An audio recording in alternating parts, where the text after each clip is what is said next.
Hello, everybody, and thank you for coming to Science and Literacy for Monday, February 24th.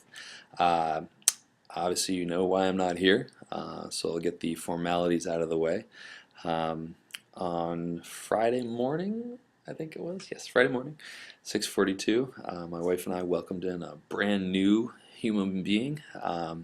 Mr. Everett is his name, and if you want, this is what he looks like. That's crazy. That's my kid. That's my son. He's super healthy. Mom's doing really well. He's doing really well. And he doesn't even look like this anymore because it's been a day or two. But I'll keep sending pictures every now and then. But anyhow, I'm just letting you know that the little one is doing very, very well. And it's really crazy to see. So anyhow, I do want to thank Mr. Mullett for coming in today. This day, the 101st day of the school year, I guess, February 24th. I did talk to him over the vacation, and we definitely decided that you're going to continue working on your genetics while I'm gone. So the genetics is something you're going to still work on, folks. So let me kind of get the PowerPoint started, and we'll see how this works out, all right? At any point in time, he can Skype me, and if I can respond, I definitely will, but we'll see what's available. So this is for the science. So in the science world, folks, your agenda. Straight there on the board. You got a problem of the day. You got some interviews, if applicable. I'll go and explain that a little bit further, and then we're going to talk about building and applying layers, and we're going to talk about cracking the code of life DVD and questions. And at the end of the video, there's a literacy portion. So here we go. Your first assignment, problem of the day. At your tables, I'd like you to look at this question, and I want you to read the answers, discuss with yourself first, and then discuss with the people at your table what you think the purpose of a Punnett square is. What does it show you? Okay, I've got an example over here in the corner. I've got 4 possible answers. A, Punnett square shows you absolutely nothing. B, it shows you definitive or definite genetic outcomes, meaning like you will be guaranteed to have this. Or C, possible genetic outcomes. There's a chance you may have this, there's a chance you may have that. Or D, whether the offspring will live or die. So go ahead, discuss with yourself first, and then discuss amongst your group. I'll give you 1 minute to do this right now. Mr. Mullett, please pause the video. Alright, so he paused the video. Here we get going. So I'm going to ask the class at this point, Mr. Mullett, could you pause the video after this, but could I ask the class to please, can we have some volunteers? Which answer do you think makes the most sense and why? And let's see what we get. Alright. Cool, we're back. Alright, so hopefully you figured it out. I am going to let you know, at this point, best possible answer here is C. The Punnett squares do show you possible outcomes for offspring each time once each is produced, which is really crazy to think about. So, science interviews. Without me there, I've given Mr. Mullett a interview sheet so that he can kind of work you through the questions and ask you whether or not you understand it, and he's got a pretty good solid hand on this, but I'm gonna say, hey, look, interviewing can continue, but I don't want it to hold you up. So if you've been waiting to interview, great, go for it. Get it out of the way. Mr. Mullett will be able to put the grade in. I will point out that it shouldn't be what holds you back. So I'm going to allow people to start their B layer and their A layer, whether their interview is done or not. If you see a big line up at the front computer there with Mr. Mullett and he's doing interviews, start the B layer, start the A layer. Do not wait for the interview. All right, I need people to keep going on this. All right, Mr. Mullett, best of luck with the interview. If students have a question on it, there's a couple of really confident students in each class that might be able to help you to answer and see whether or not the person understands the materials or not. Okay, so let's talk about these B layer and A layers. I want you to work on them. I want you to continue with this work. I'd like you to focus on your B3 worksheet, but I would point out that if I'm looking at this list right here, here's your B layer. You've got some must-dos. You've got some choices in the must-dos for, say, like B2 and B4. And you got even some optional work that can be done. But B3 right here is a REBOP, Mating Offspring Production Genetic Therapy worksheet. I definitely want you to start working on that today, and I'll explain why in a moment. But for other students that are actually done with that and you've been working on your B layer, you can also work on A layer. You could work on the genetics of your face. There's a bunch of different worksheets over there with tons of different people. Try and see if you can figure it out. There's also genetic disorders karyotyping activity is something that people can work on.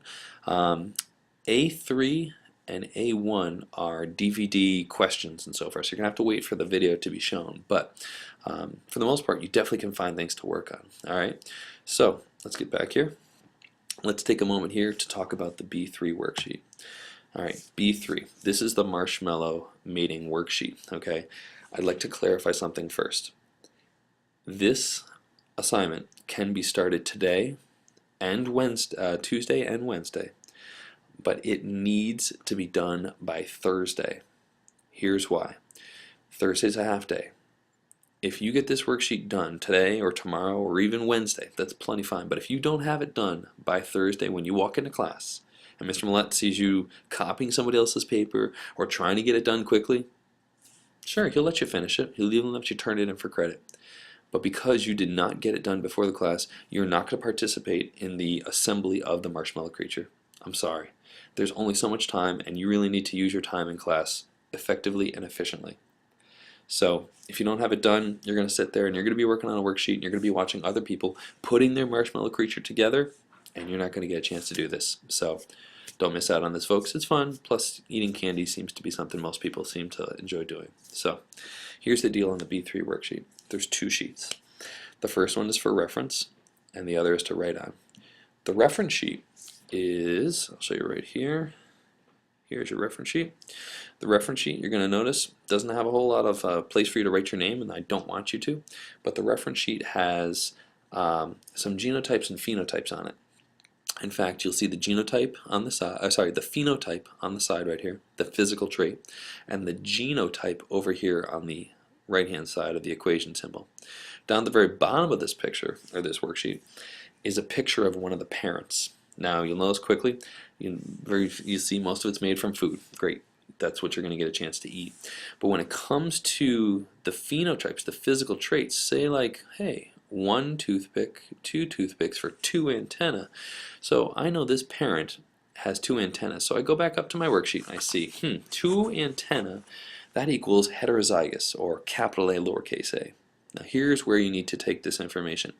You need to go back to your recording sheet, and you need to look at the first Punnett square right here, and you're going to go and write in the parent's genotype. And I'll tell you right now, heads up, all the parents' traits are always heterozygous. They always are heterozygous. So that means you'd be putting a capital A here and a lowercase a right in that second part right here. And over here for the mother, you'd be putting a capital A and a lowercase a right here. You definitely want to go and then fill in the Punnett square, figure out what the phenotypes are going to be, and you're going to write in the percentages over on the side here.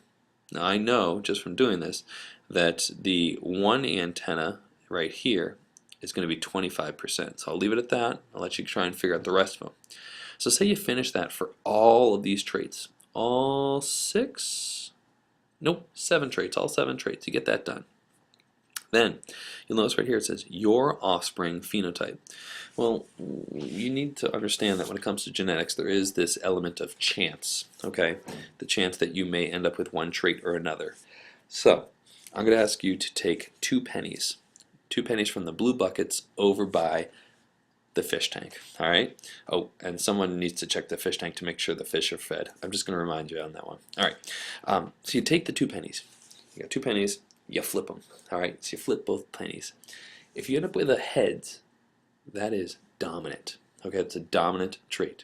If you end up with a tails, that's recessive. So if you flip both coins and you get 2 heads, that would be homozygous dominant, capital A, or 1 antenna. If you flip the 2 coins and you get 2 tails, that's homozygous recessive, okay? And I believe that's 0 antennas. Whatever you end up getting for a phenotype, I'd like you to write the phenotype here on this line. 1 antenna, 2 antenna, 0 antenna. You want to write it down. Because at the end, when you're all done figuring out the phenotypes for your creature, your offspring, I want you to draw that right over here in this bottom box. And here's what Mr. Mullett's going to be looking for. He's going to be looking for on Thursday when you walk in to make sure not only is your worksheet done, but your drawing is done as well. If it's not, sorry, you miss out. Get it done before Thursday. Get it done today even, okay? So that takes care of B3. A reminder, please, heads is dominant, tails is recessive. Return all the pennies and the guide sheets back to the folders on the side. I didn't make enough for everybody, folks, so you're going to have to go and return the pennies and the guide sheets. Please, thank you. Cool. That goes on for 15-20 minutes in class. The remaining 15-20 minutes of class, 30 minutes, I'd like you to continue watching the DVD Cracking the Code of Life. We started this video. You all should still have the questions to this video. It's an A1 worksheet. So if you did misplace it, and I know who some of you are who lose these things so quickly, in the A1 folder you'll find a few more copies. But you're going to start on Chapter 4, which is a sequencing race, and you're going to answer the questions as you go, and you're going to do this till there's about 2 minutes left in class. Alright? You're going to keep doing this for about a day or two to get the video done. Now, that's pretty much all I've got for science today. I will be available for Skyping. If you need, I can definitely help with any of the other items there. Through Mr. Mullett asking questions at the end of the day, but otherwise I really need you to continue working forward, folks. When in doubt, look at the board, look at the guide sheet that lists all the assignments. Really don't tell me you don't know what to do, because I can't keep this going on for you anymore. Alright, hey folks, I'll talk to you later. Have a great Monday, and don't forget to bring your stuff in for Friday's field trip. Okay, have a good one. Take care. Bye-bye.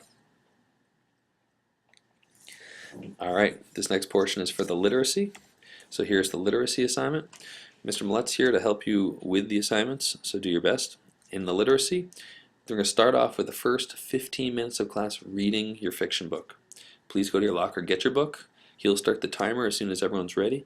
You're going to read for 15 minutes. You're then going to go and record in your reading log how many pages you read, figure out your word per minute, do the math. The calculators are on the side of the room. And then you are going to head on to the next assignment. Now, if you managed to misplace your reading log, Mr. Mullett can print one out for you. I'm going to make sure he sees where those are, but you really need to hang on to this stuff, folks. So, the next item of business. Turn in your homework from before vacation. You had some homework. You basically all made these questions on an article. You then swapped articles. I need you to go and turn in their questions, answered. If you've got the articles, you can go and put them in the crate. The crate's either next to the library by the heater, or it's underneath the center tables. I'm not quite sure where that is, so do your best to go and not destroy those copies. Then, your next and final aspect of this literacy class, you're going to go and begin watching a movie called End of the Line, and you're going to answer questions on the worksheet. These questions can be found in the Day 1 folder, and they look just like this. It's called End of the Line. It's a handout.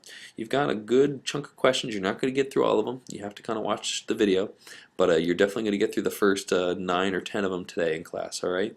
So, this is a continuation on our discussion on fishing and lobster bans and so forth in the ocean. This one has to do with fishing and the population of the fish. So that'll take care of literacy today. And if you have any questions, let Mr. Mullett know, and I'll be sure to help you out as soon as I get back and talk to him. All right, you guys, have a great day. And if you didn't hear, my wife and I did end up having a little boy.